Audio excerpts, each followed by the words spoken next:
ಒಡನಾಟ ಜರ್ನಿ ಸಾಕು ಬಂದಿತ್ತು. ಹೆಂಗ ನಾವೆಲ್ಲ ಕಲಾವಿದರು ಒಂದಾಗಿ ಬರ್ತಾ ಇದ್ರು. ಅವ್ರು ಹೇಳ್ಬೇಕು ಅಂದ್ರೆ ಭೋಜನ ಪ್ರಿಯರು. ಊಟ ಅಂದ್ರೆ ಮೊದಲೇ ಅಲ್ಲಿ ಊಟ ಮಾಡೋಣ, ಅಲ್ಲಿ ದೋಸೆ ತಿನ್ನೋಣ, ಅಲ್ಲಿ ಹೀಗೆ ಬರೀ ಊಟದ ವಿಷಯನೇ.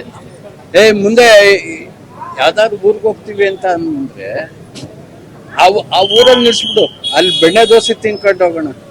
ಹೀಗೆ ಪ್ರತಿ ಒಂದು ಹೇಳ್ತಾ ಇರೋರು, ಅದನ್ನ ಕೇಳ್ತಾ ಇರೋ ಬನ್ನಿ ಎಲ್ಲ ಸೇರ್ಕೊಳ್ಳೋಣ. ಎಲ್ಲ ನಾಟಕಕ್ಕೆ ಹೋಗ್ತಾ ಇದ್ದು, ನಾಟಕ ಮಾಡ್ತಾ ಇದ್ದು. ಅವರು ನಮ್ಮನ್ನು ಕರ್ತಿದ್ರು, ನಾವು ಅವ್ರನ್ನ ಕರ್ತಿದ್ರು. ಮುಖ್ಯರು ಕರ್ಕೊಂಡು ಹೋಗೋರು, ಅವರು ಕರ್ಕೊಂಡು ಹೋಗೋರು. ಹೀಗೆ ನಾವೆಲ್ಲರೂ ಒಂದು ಲವಲವಿಕೆಯಿಂದ ಆನಂದವಾಗಿ ಇಡೀ ಉತ್ತರ ಕರ್ನಾಟಕ ಎಲ್ಲಾ ಕಡೆನೂ ಸುಟ್ಕೊಂಡ್ಬಂದು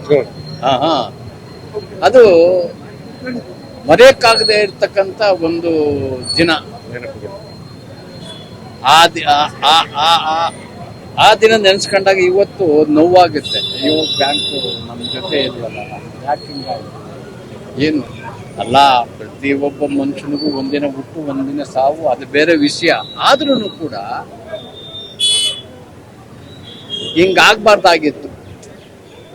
ನಿಜಕ್ಕೂ ಅವ್ರ ಕುಟುಂಬದವ್ರಿಗೆ ಮನಃಶಾಂತಿ ಸಿಗಲಿ, ದೇವರೇ ಧೈರ್ಯ ಕೊಡಬೇಕು. ಎಲ್ಲರಿಗೂ, ಪ್ರತಿಯೊಬ್ಬರಿಗೂ ದೇವರು ಧೈರ್ಯ ಕೊಡಬೇಕು. ಆ ಧೈರ್ಯ ಕೊಟ್ಟಾಗ ಬಾಳಕ್ಕೆ ಸಾಧ್ಯತೆ, ಬದುಕೋಕ್ಕೆ ಸಾಧ್ಯತೆ. ದೇವ್ರು ಒಳ್ಳೇದು ಮಾಡಲಿ. ಎಲ್ಲರಿಗೂ ಧನ್ಯವಾದ.